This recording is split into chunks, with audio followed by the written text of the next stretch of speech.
Welcome to another edition of the Subseasonal Forecast Contest. My name is David Margolin. It's March 16th, so we're forecasting out the 60 and 20-day period, which is March 31st to April 4th. So we're getting into April now, which is interesting. Um, and so for today's agenda, we don't have any, I don't think we have any special topics. So we'll kind of go through our uh, attribution and then kind of into the forecast. And then we talked about maybe offline a little bit, maybe talking about the getting into the equatorial wave situation, as there seems to be kind of a more interesting, maybe complex setup there, and just talking about what that could mean for the forecast. All right, so let's get into it. I guess let's look backward first, right? So I'm going to pull up.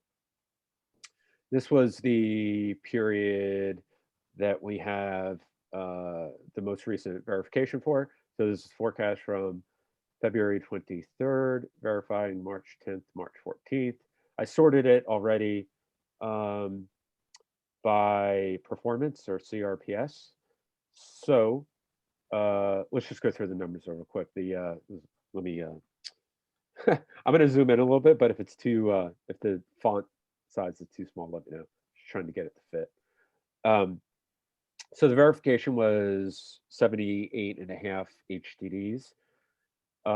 And let's look at the 30 and 10 year. The 30 year is about 107. The 10 year is about 102. So well below, well below normal HDDs. Let's just look at the map too. I think I already had it pulled up. Yeah. So, wow, yeah, this is a classic below normal HDD map, right?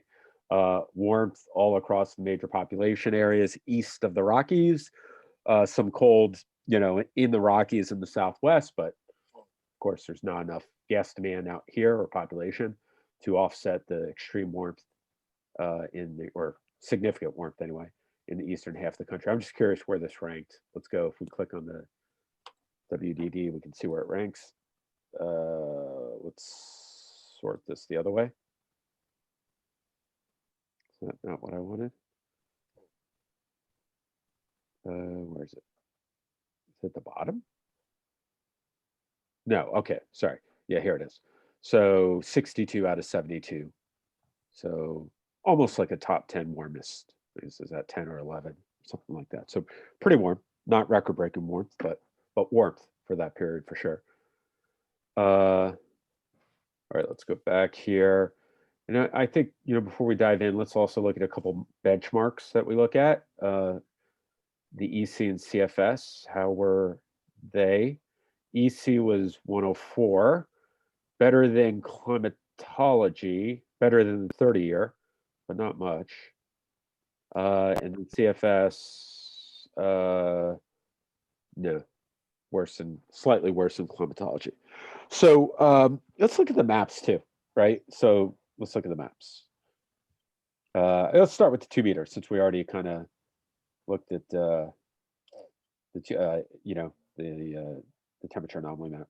So actually, from that perspective, right, it doesn't look too bad at all. And then let's look at the CFS. Oh yeah, EC, I would say spatially, just eyeballing it. Let's see if I put it. Where was that? Over here? Was it model? Yeah. All right. I won't put them side by side, but I'll just flip back and forth a little bit.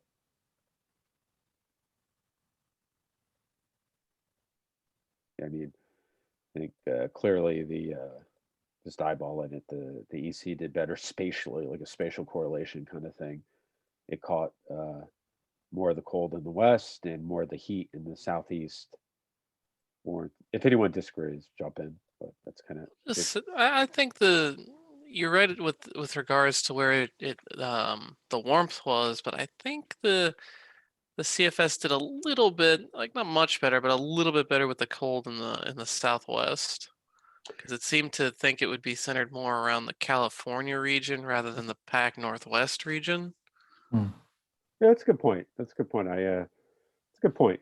In the West, I think the details might, yeah, it's fair. It's a fair point. Still wasn't great, but It's close because if you include the interior West, then I'd probably guess that the EC would still probably have an edge because look at the yeah. interior West Yeah. was cold there, and this CFS was warm. But if you do it based on population weighting, which is ultimately probably most important, yeah, it's close. It's close in the West. I definitely agree. It's closer in the West, but I think in the East there, it looked like the CFS was trying to show more of this, I don't know, like a PNA kind of thing with a little bit of weak coolness or at least normalization in the Southeast. And I mean, this is not even standardized, right? But standardized to get these kind of anomalies in the Southeast is probably pretty significant. So um, let's see, we could look at it from a pattern. Since we have a little time, I'm just curious. Let's look at it from a pattern perspective. When you get the chance, you can also see the top scorers for that week to see if the people got it right for the right reasons or were just or the wrong reasons, if you know what I mean. Like warm, they were saying warm west, cold east, but still got it right, if you know what I mean. Yeah, let's do that. Yeah, we'll do that right after. So we'll just take a quick look. EC Global, Because we got some big names up there. CFS. That did well Global. too, I see. I think that's my luck. So I was looking at the East Pac Ridge or the Central Pacific Ridge, which seemed to be an important feature. I would think, not just visually, but just, I don't know, based on experience, that you anchor a ridge there north of Hawaii like that, and that's usually a warm signal.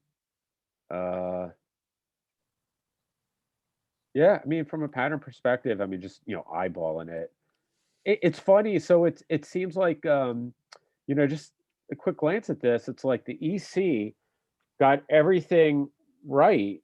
I'm exaggerating a little bit. Did really well, with the exception of the intensity, right? Like, and maybe this is a case we don't have it in the contest, right? But maybe this is the case. Well, we can do a little bit of back of the envelope. I was going to say we don't have a bias correction, but we could look at what the bias has been this winter to get an idea of what other people who do apply bias correction might have applied to this forecast. What was the EC so far this winter? EC, not much of a bias. So I mean, it's 21 forecasts. We pull half of the EC weekly forecast, right? Because it's issued twice a week, and we pull it once a week. But still, I mean, I doubt it would be a lot different. So I'm not sure actually if a bias correction would have helped significantly with this.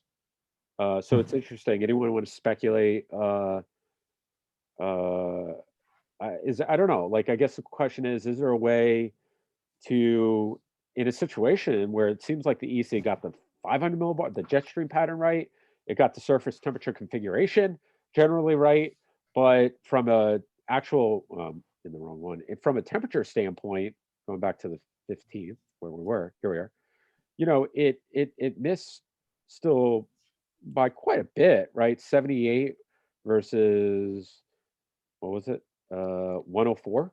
It still missed by quite a bit, the HDD. So I don't know, any thoughts on how like a lesson learned that you could potentially make a better forecast, get to a better answer in terms of HDDs with the same information?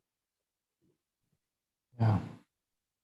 I can just say that, I haven't been doing anything very rigorous, but I since I started making the forecast again in say February, it's one thing I've had this -5 fudge factor in each of my forecasts, and that's kind of the reason. It just seems like the HDD forecast has looked overall a little too cold relative to what the forecast pattern is. So, as I saw, the bias is not large for the season, but my interpretation of the last few weeks is that this kind of mismatch is just seems a little bit consistent from week to week lately. But maybe, maybe it won't bear out in the coming weeks. We'll see. But that was just kind of my impression. So, I mean, I guess it's something to keep an eye on. Yeah, it'd be, if we had a lot of data to analyze, it'd be kind of interesting to come up with a pattern-based forecast. So just a statistical downscaling of the pattern in some way that compare with the the kind of the HDD forecast, see if there is a difference. So something that's just not getting translated between the pattern and the actual HDD output. So Right. yeah, I don't know. But I think that's a good point. Like I've heard meteorologists, experienced meteorologists, operational kind of meteorologists say something along, and I've never. It's hard to test, but things like, well, if you have high confidence in that pattern, then it's probably underestimating the intensity, and so I'll always go higher. Like, hey, the 500 millibar heights. I know it's going to be a ridge in the east, and I know because the models underestimate, and because of ensemble watering down, and all these things that I need to add or subtract a certain fudge factor. But it would be right. I mean, it would be really interesting to try to take that theory, that hypothesis, and try to get some logic for it, like specific. Okay, what what do you see, when what do you need to see to actually apply that, and to see if we can come up with something systematic that actually works. In theory, it seems like it could. Like if you could identify those situations that are high confidence situations, that the models maybe are, yeah, getting the pattern right, but just underwhelming the intensity, that you could do some sort of pattern correction. But I don't know. I've never been able to sort of replicate it, let's say. Uh, Michael, do you have any thoughts on that? Um, I'll just add in my 2 cents because I did you might recall that I did the bias correction, or attempted to do the bias correction for the euro. I guess like 6 or 7 months ago. Uh-huh. Is that I found that it's kind of hard to bias correct the euro without heavily relying on the 10-year, which has been, I think, the most consistent and highest scoring overall forecast in the contest the past, I want to say, 2 years. So I was never able really to find anything concrete that would have given a better forecast for this particular forecast, especially considering that the euro was off by about, I'll round up and say 30 HDDs. So I don't think just running a flat bias correction would have really helped in this instance, is my 2 cents. Yeah, at least the short-term bias correction. I mean, that, kind of what we have here, it definitely seems to be the case. Might be interesting to look at sort of a longer term bias correction. One of the things, of course, this won't capture is, I don't know, some seasonality too. Maybe in getting into March versus mid season, there could be a different bias with the model. But yeah. Yeah, I mean, I think probably anything that's kind of simple mean bias correction might not be too fruitful, but like you said, it's maybe something that's a little bit more nuanced, whether it's season dependent or kind of what we're discussing, pattern dependent. So I mean, I don't I don't think there's hasn't been a whole lot of like pattern dependent bias corrections. I think maybe CPC is done in certain applications, maybe like a CCA based sort of bias correction. So it's CCA, canonical correlation analysis, which is like a way of identifying paired patterns. So you could look at, say, so if you can find like a pattern in the model and then map that to the pattern in observations, so in verification. So potentially you could have, a different offset depending on the forecast pattern. So, of course, that's something that it would take. That's something that can be done, just easily. You need to really have sufficient data to be able to do it. But I mean, I think that's maybe the kind of thing that in theory could be attempted. Of course, there's no guarantees you'll get something that's anything better than just a simple mean bias correction, or possibly no bias correction at all. But it would be kind of interesting to explore.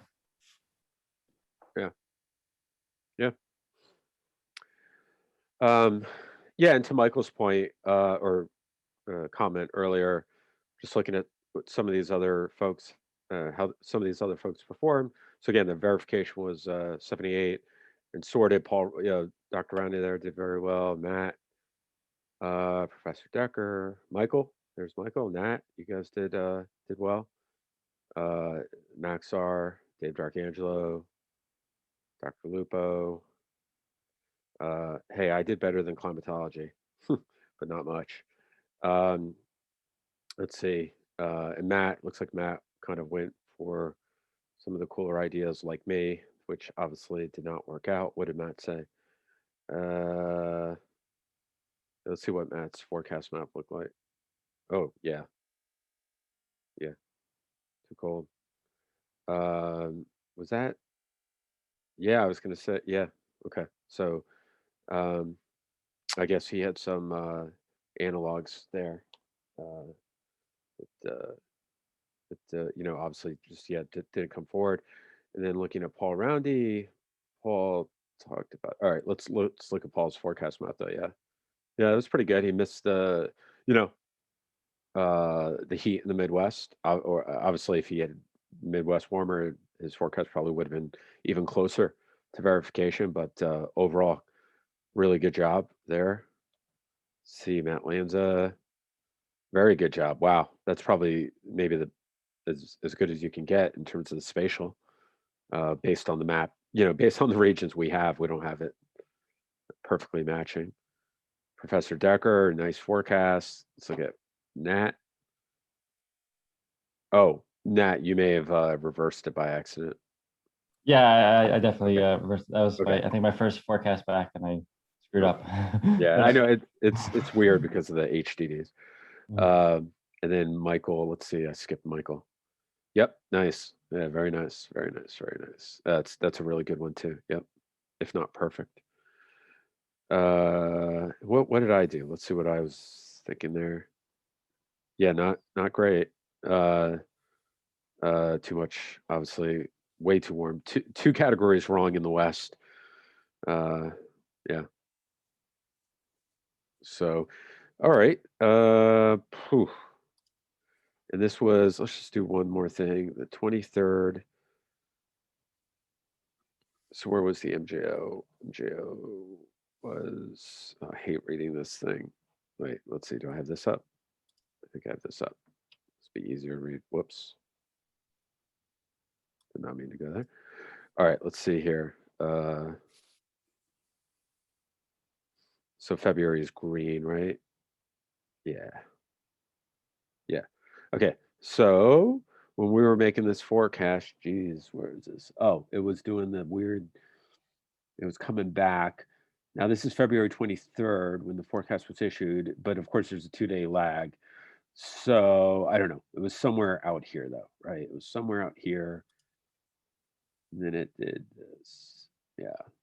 very, obviously there's been a lot of interference, let's say, for a while now. So, okay, I don't know. Any other research ideas or thoughts on this forecast before we move forward?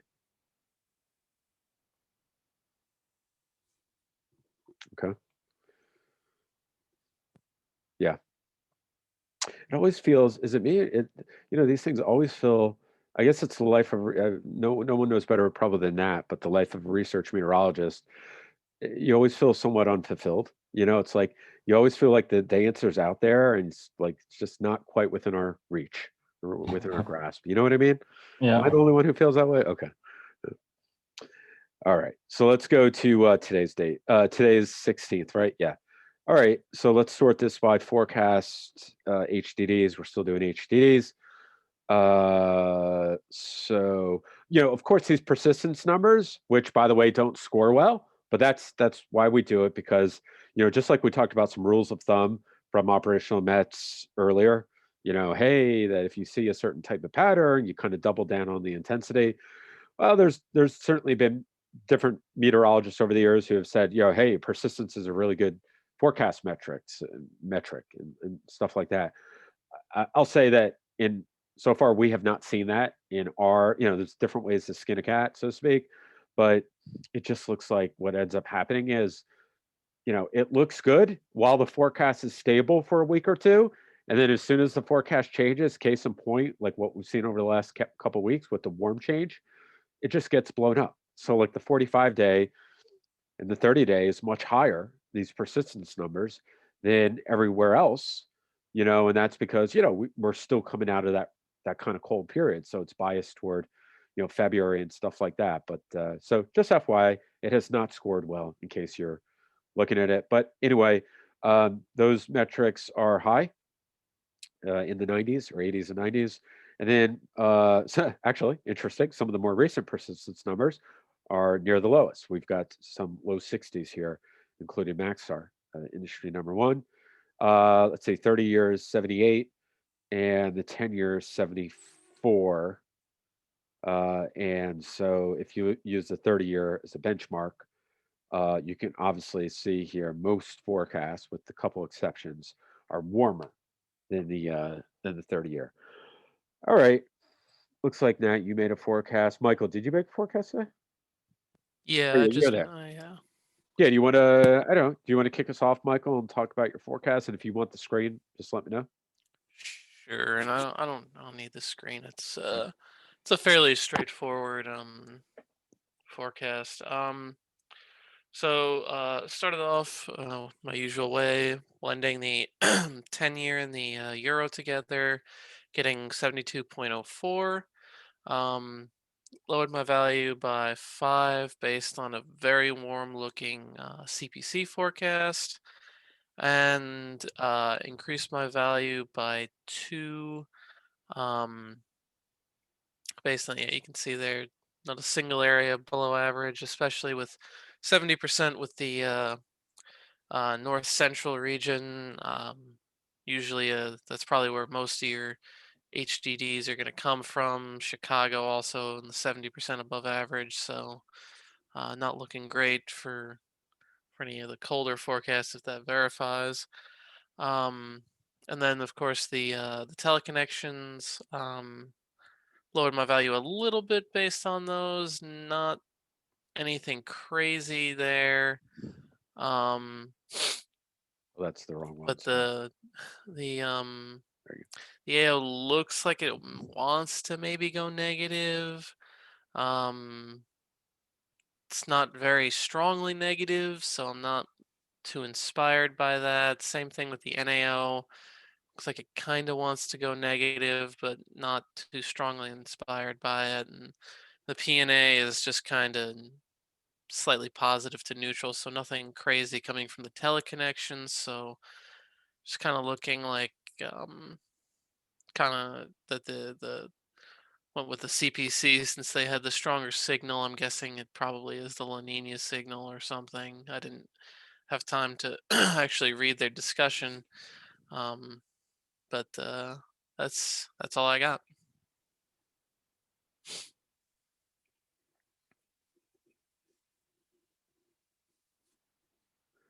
Uh, so since we have a few extra minutes to play with, Michael, do that again if you don't mind. But give it to me like you're talking, or it could be give it to me like you're talking to Nat and I. We're your clients at some company, company X, and usual drill. Like we're very sensitive to the HDD forecast. We don't have a lot of time. We have 2 minutes, and give us the what you think is the most important information that we need to know about this forecast, and try to get into our heads again. We always say think ahead. Like think about the questions that we're going to ask you, and try to, like if we say, "Oh, Michael, well, I don't know, the forecast has been volatile." I don't know. Just try to head off, what you think we're thinking, so that you can give us the most relevant information in that 2 to 3 minute period. You want to give that a shot? Sure. Let me just think for a minute Yeah, here. give yourself a second,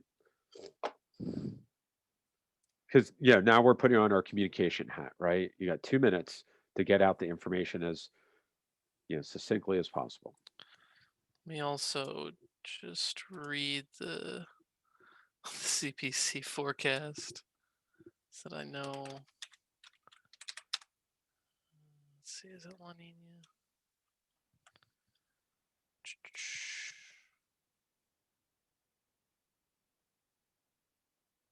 No.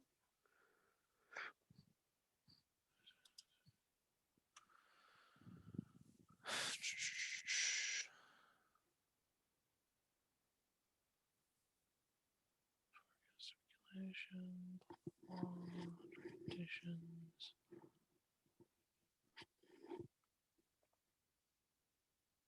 Oh, okay, I see.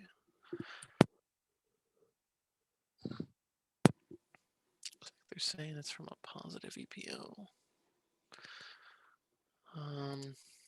All right, so let me just pull this up.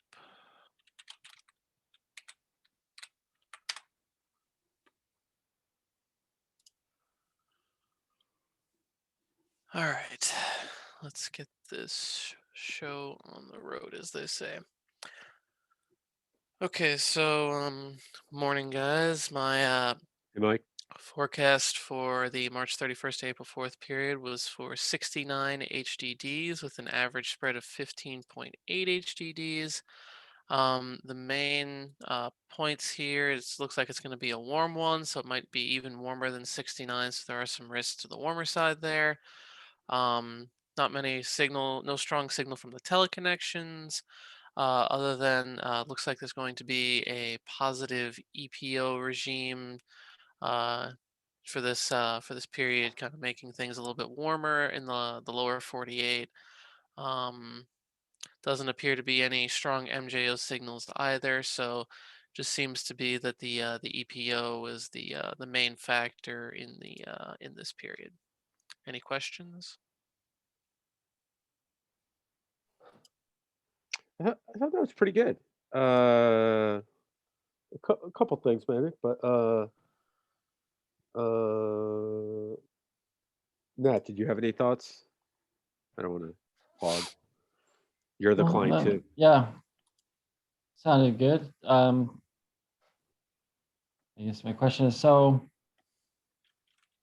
I was looking at the CFS forecast yesterday, and looked like it was showing pretty strongly negative NAO in day 16 to 20. Do you have any thoughts on that? Yeah, usually, the CFS is a little too, guess, um, overzealous with its NAO. And in other words, it looks for cold and tries to build cold where there usually isn't any. So I don't put much stock into the CFS. So I think I think that was a good question, And I think you gotta be careful about that, right? Because uh, I mean, it has done. I mean, there is a point here where it's done. I think it's done better than the EC this year, right? Yeah, It still has think so. Yeah. CFS directionally 71. Oh, it's close from a performance perspective. CFS, it's close, but yeah, according to our numbers, it's the same to slightly better. So it's been competitive. So I think just dismissing it. But Nat, was that where are you actually seeing that? Like, are you talking about? Are you just kind of like? Yeah, I was Was that looking at that, but looking at like the last 10. So average, usually when I look at CFS, I'll look at like the last 4, last 10. Yeah, like that. okay? Okay. Um,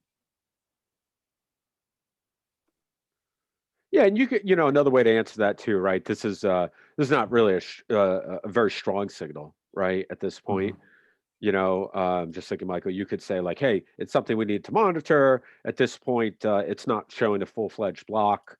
Another thing you might say, again, you may not even be aware of this, but you could say something about the stratospheric forcing and stuff like that. I think right now we've gone to more of a positive. You know, again, obviously you don't have that information, but presumably if you were, doing this full time, whatever, at a job, you probably would, and then that might be part of your answer too. Like, well, the some of the signals we look at that teleconnect to higher frequency negative AO aren't in place right now, so we don't think it's a high risk, but we'll kind of monitor it for something like that. Yeah. Yeah. But I like I liked how you talked about the MGO. I think those are good things to talk about. I think those are common things because they're commonly thrown around. Like, the things you might want to talk about, like if you're an energy meteorologist or just a meteorologist, I guess in commodities in slash, energy financial, it could be other markets too, but I'm just saying I know in those markets, right, you are going to hear people like Maxar, for example, talk about the MGO.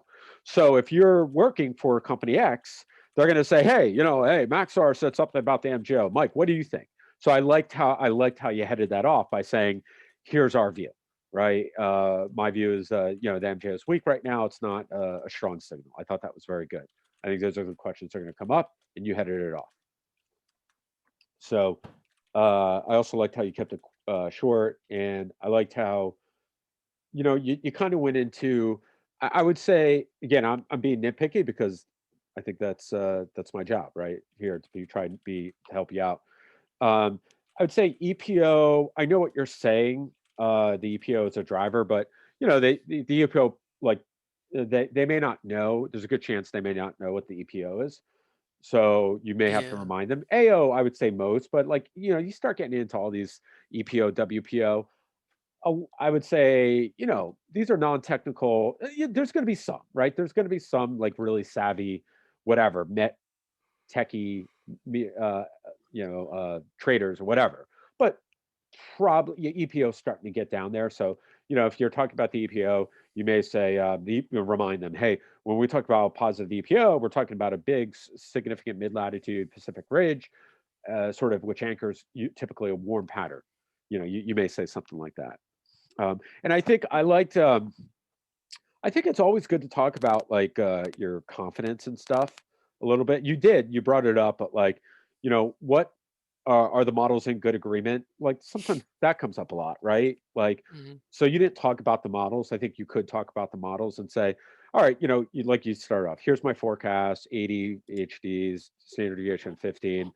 In terms of the pattern that we're expecting, it's whatever X, Y, and Z, the mid, ridge, blah blah blah. Models tend to be in good agreement here. The EC and CFS are both showing it. And then you could, like what Nat said, you could even head it off.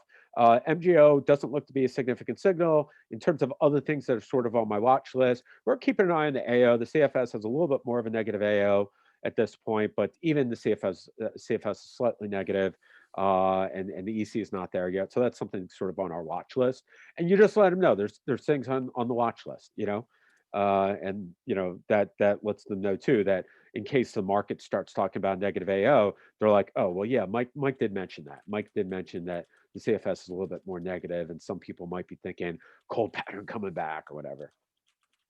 I would say, like, you never want your boss, right, and I guess or your stakeholder to be surprised, right? Think of it that way.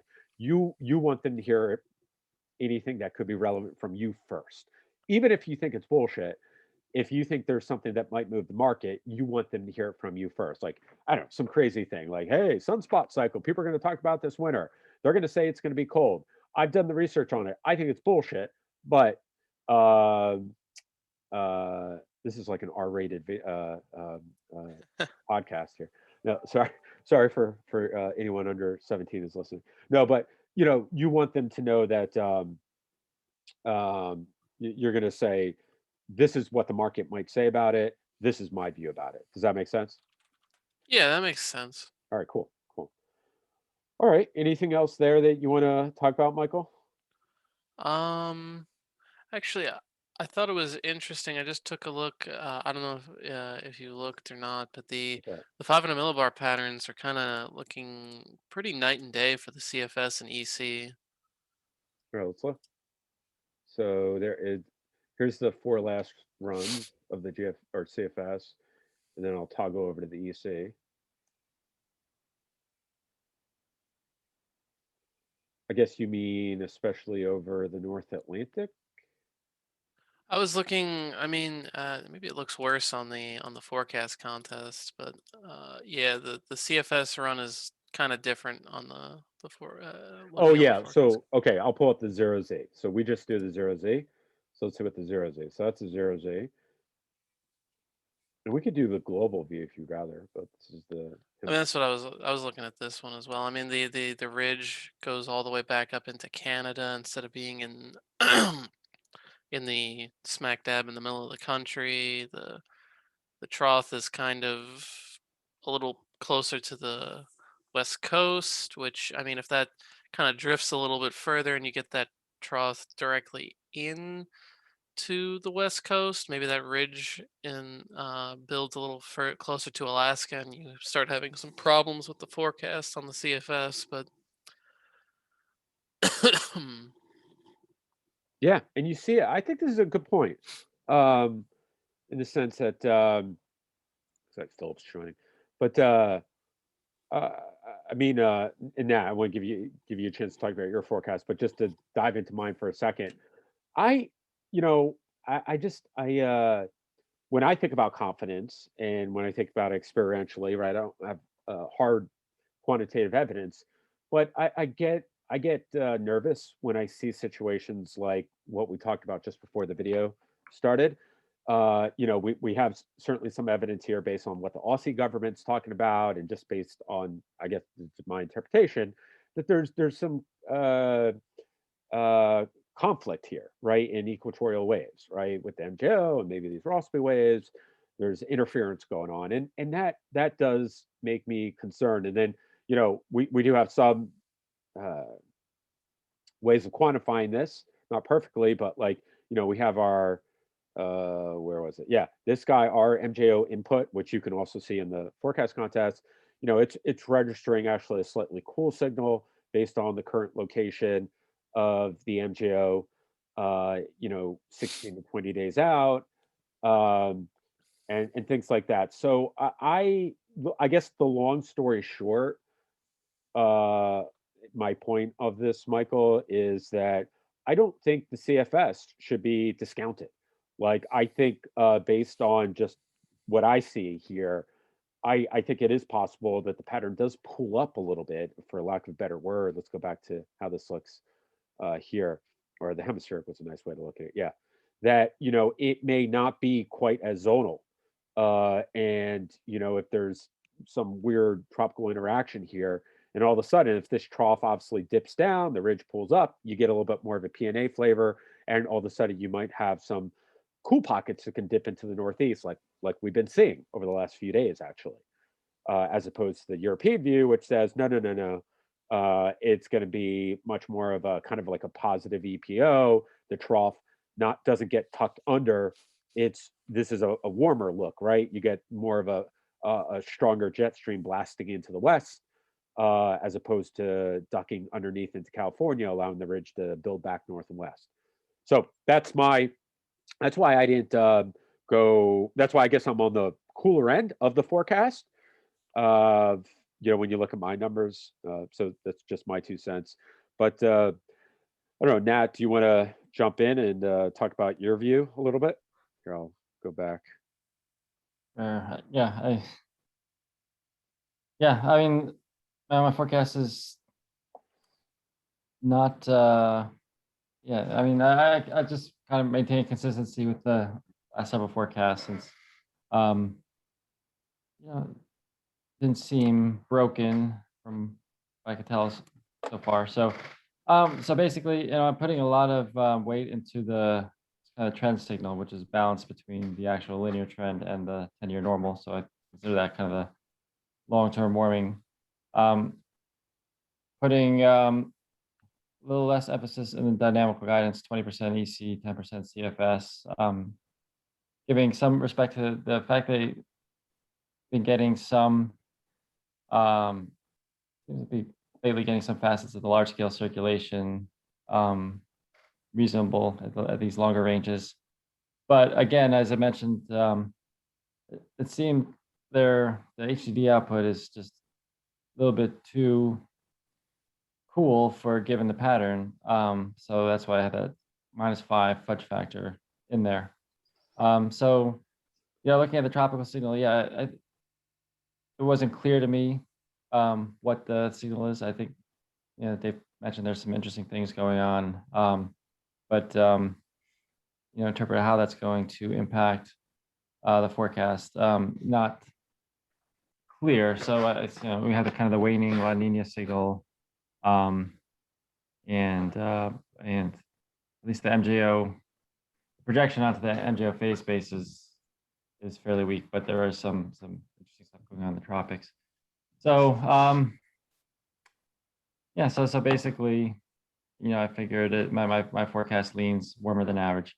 I think we're kind of heading, to this transition period of time where it's starting to get more. I think it's starting to get a little bit more difficult to get above that, above the 30-year normal. That was a kind of also an interesting question I was thinking about. Is like, I'd be curious to see. So, we've done this forecast for a few years now, and just I think by the time you get to the warm season, it gets really very rare that you go cooler than the 30-year normal. So I'd be curious to see what's the percentage of times that you're cooler than the 30-year normal, as a function of season. So obviously, I think it'll happen more often in the winter.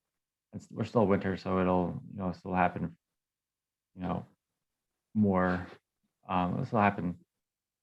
It won't be too rare now, but then you have this transition where you have a reasonable percentage, and then during this spring season, the percentage of times where you're cooler than the 30-year normal just starts to drop. And do you have any feeling for that? Only that I completely agree. No, it's funny you say that. I just shifted to mine. That's the thing I forgot too with my forecast. I did start to shift toward my summer waiting scheme. I was thinking the same thing. You're right. I mean, just based on the contest and just outside the contest, right? Just my experience forecasting.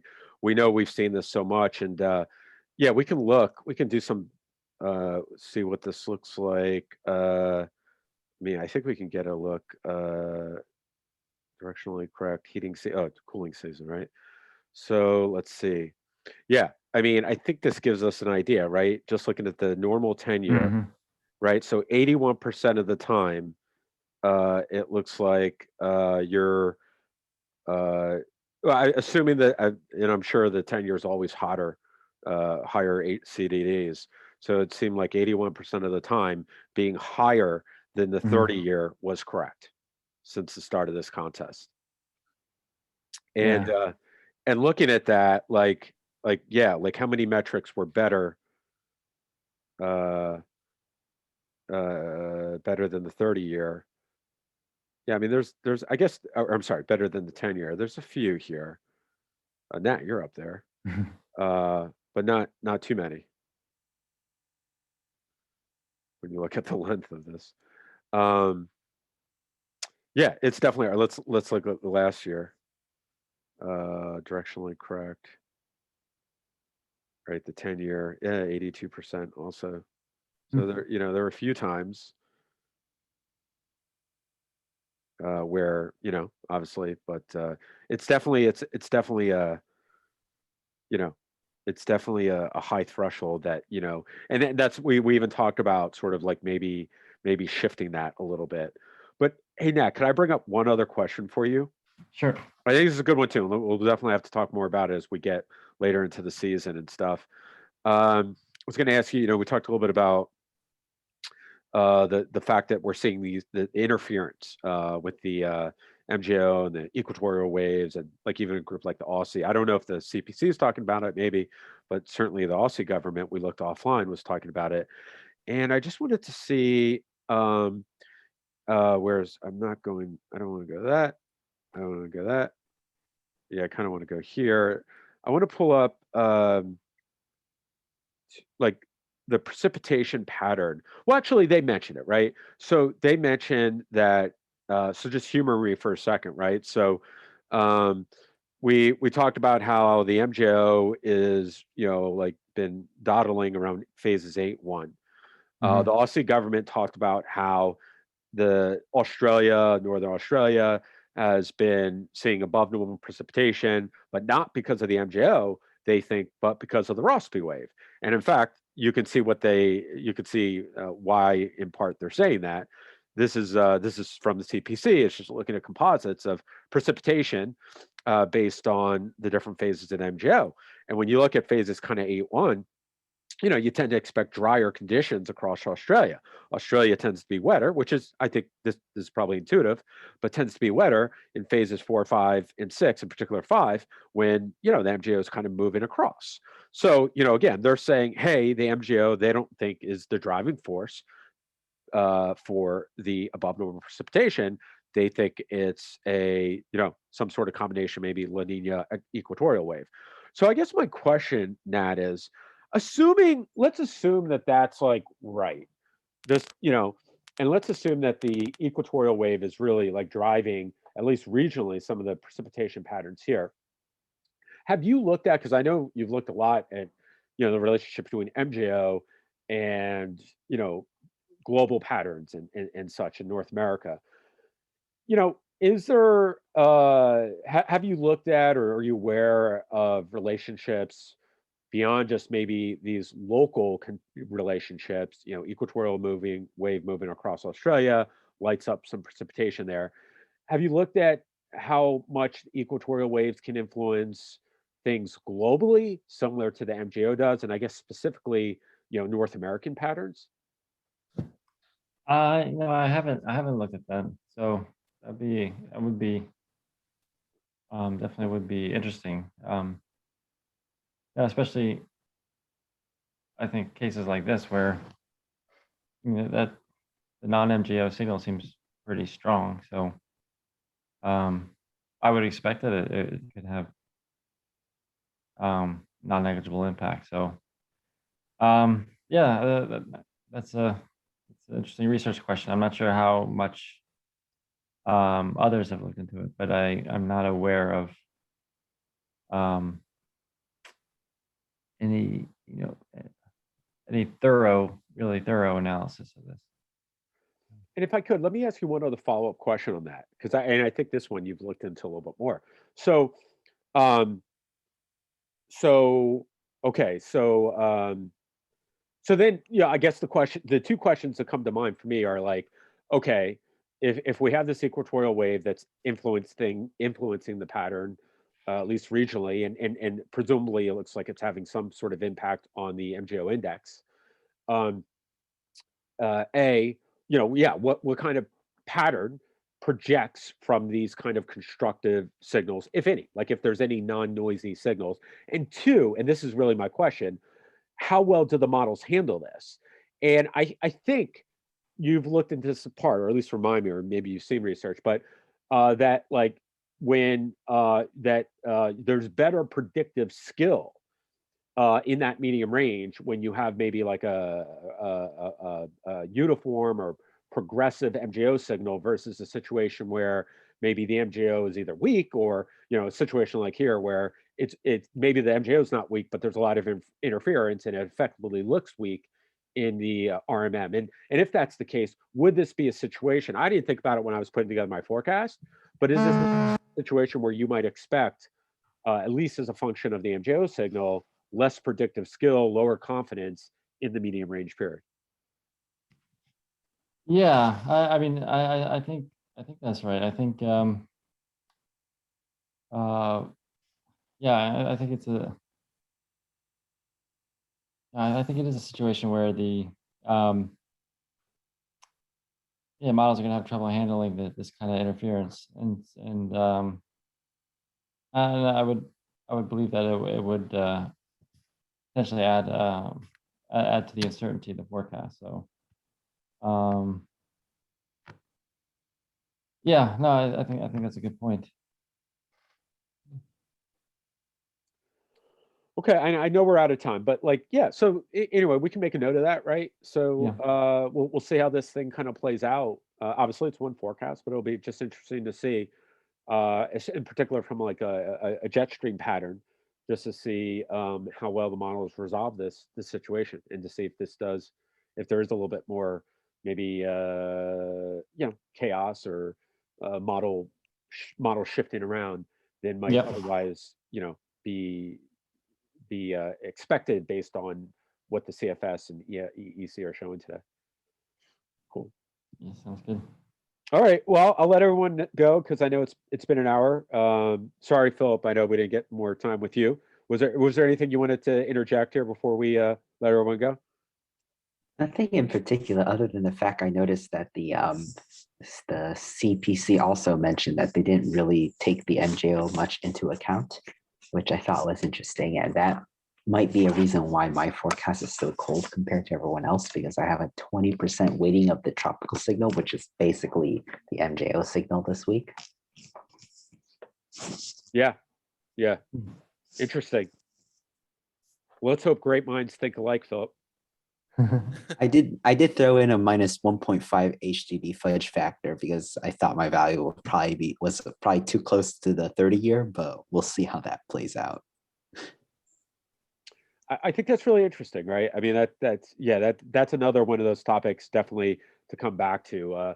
I'd love to hear more from Nat, in the next few weeks in terms of, what do you do? What kind of predictability should you expect in the medium range if you really don't have an MJO that's a significant driver, either because it's weak, really weak, or because there's just a lot of interference, and maybe you even have to distinguish between those two. But okay, why don't we leave it there and to be continued, right? Sounds good. All right. Well, thanks everyone. Thanks. Thank you. Thank you. Bye, guys. Bye.